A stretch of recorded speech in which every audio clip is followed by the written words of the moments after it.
Yo, what is up guys, my name is Hakiii, and in this video we have the most unique looking supercars in GTA Online. Now the main thing we're looking at is looks, but if the car has some special ability or is extremely fast or something, that's obviously a plus as well. First one being the LM87. This is more of an old school type looking car. There's a lot of cool features on it. It performs pretty good too. As far as I know, it is the only one-seater supercar in the whole game. When I first bought it, I didn't even notice it was a one-seater, but it is actually, which is pretty cool. And of course, it's very unique as well. On top of this, I was really impressed by the performance, specifically the traction of it. You're rarely gonna find yourself spinning out after doing even the sharpest of turns. The traction's amazing. Honestly, one of the best and easiest handling supercars I've ever used in this game. Acceleration's not bad, and the top speed is pretty good too. So when it comes to performance, it checks off all the boxes really. And if this wasn't enough for you, it also has some good customization options too. A decent amount of liveries and a lot of spoilers specifically. The $2.9 million price tag is gonna get you a very complete supercar, and there isn't really much bad about it. Next up, we have ourselves the Wagner, which is another great performing supercar, and it looks very unique as well, of course. It's got those narrow vertical headlights, which you don't really see on any other car in the game. And the rear lights, which is like a big bar in the back, also looks really cool, especially during nighttime when it's lit up and everything. Something I particularly like about the Wagner is actually the engine sound of it, and you can't say that about a lot of cars in the game just because a lot of them have the same sounds, but this one definitely is more noticeable than others, and it sounds very nice. It's kind of like a low boosted type engine sound. I really like it. For the price of $1.5 million,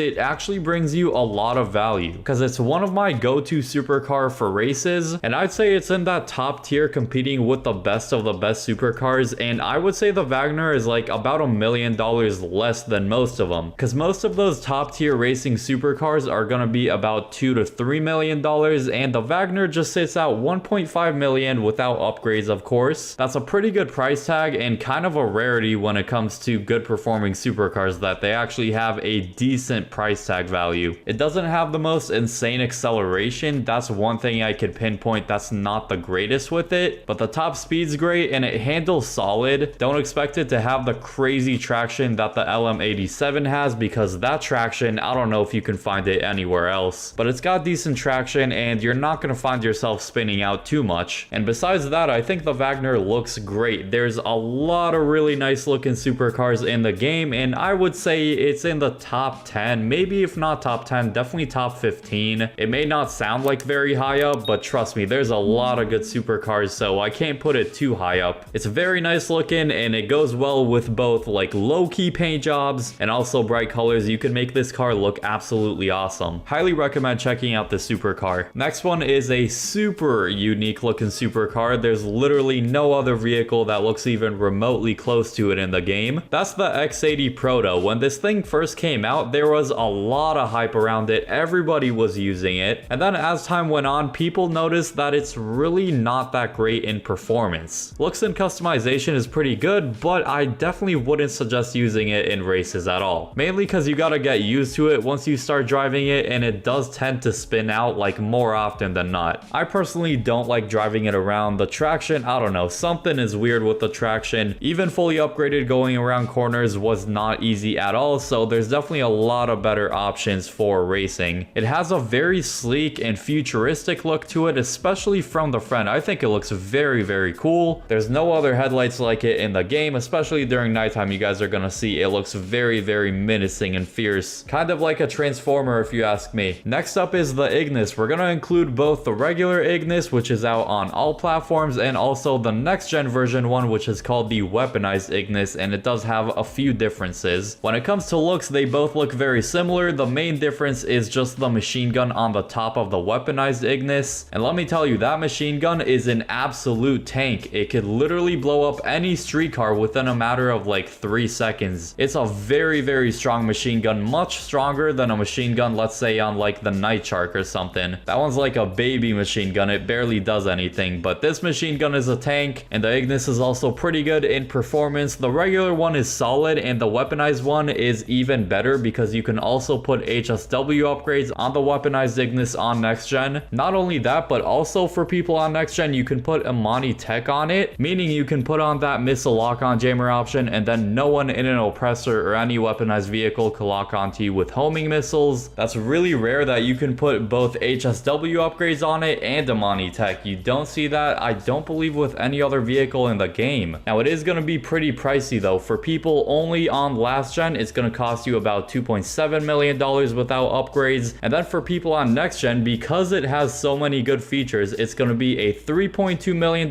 price tag, and then HSW upgrades is going to be about $1 million extra, plus another couple $100,000 with the upgrades and the Amani tech and stuff in Los Santos customs. That's a lot of money just for one vehicle, but if you have the money, this thing can absolutely shred. Next up is the Thrax. This is one of the most popular supercars out there to own in the game. You see it in most rich people's garages. Like, I just don't know many players that have a lot of cars that don't have the Thrax. It's got a really nice and unique look to it, and like the X80, it also looks like a straight transformer. When it comes to driving around and performance, it's pretty good in that category. It has fantastic traction, good acceleration, and the top speed isn't the greatest, but it's not that bad. It's really easy to get used to driving this thing around. It feels like a well-built, very sturdy type supercar. If you can't tell, it is based off of Bugatti in real life, and I don't think there's one car in the game based off of Bugatti that looks bad. The Truffade family, which is the in-game Bugatti brand, just never disappoints. In customization, it has a lot of really cool looking exhaust specifically, and it's gonna cost you $2.3 million before upgrades. Then we have a bit of a different one. I know this is a unique supercars video, so technically each one is unique, but this one's different. One, because it's actually very cheap, and two, it's actually a very old supercar that's been in the game forever, since the very start. We're talking about the Infernus. Not only has it been in GTA 5 since the very start, but it's actually been in the GTA series forever. I'm talking it's been in GTA 3, GTA Vice City, GTA San Andreas, GTA 4, and now GTA 5, so it is a super OG car in the GTA series, and honestly, I have a lot of respect for it. I remember being a little kid playing GTA 4 and driving this thing around, so it's come a long way, and hopefully it's going to be in GTA 6 as well, just to continue its legacy. I really hope so personally, and so don't expect it to be good for races, because it just doesn't. It cannot compete with all the other new supercars in the game, and the other supercars on this list destroy it. But for a price of $440,000, you do get a very unique looking supercar. There's no other car that looks like it. The Infernus is by far the most affordable option in this video, so don't buy it for races, but buy it because of all the other reasons. Also, I like that you can do the invisible spoiler glitch with it. If you just like flick back and forth between options, you can eventually get it. Next up, we're back to the transformer looking supercars. The Pegassi Tesseract looks like a freaking robot. The back of it just looks like a robot face, and then the front of it also looks kind of like a face. Very unique though. Something awesome about it that you can't say about a lot of cars is that it has really unique stock wheels as well. The stock wheels look very cool, and it's truly a one-for-one. You cannot put these wheels on any other car in the game, and if I remember correctly, maybe there's a trick to color the stock wheels, or maybe you could just go and color them, which is awesome. And it's a very sleek car to put a nice paint job on as well. It's a fully electric car, so it sounds like a spaceship, and it's got good acceleration, a good top speed. The handling is fine, but I personally wouldn't go and race with the car. It tends to drift a good amount, and when it comes to customization, the customization is alright. You're gonna find some decent liveries, but the highlight of the car is definitely the looks of it, including the stock wheels. And now for some honorable mentions, we have the Vapid FMJ, the Vizione, and the Devasty 8. There's definitely some more supercars that didn't make it into this video, so comment down below some ones that I missed. And now that you know the most unique supercars in the game, click the video on screen now for the fastest supercars in GTA Online.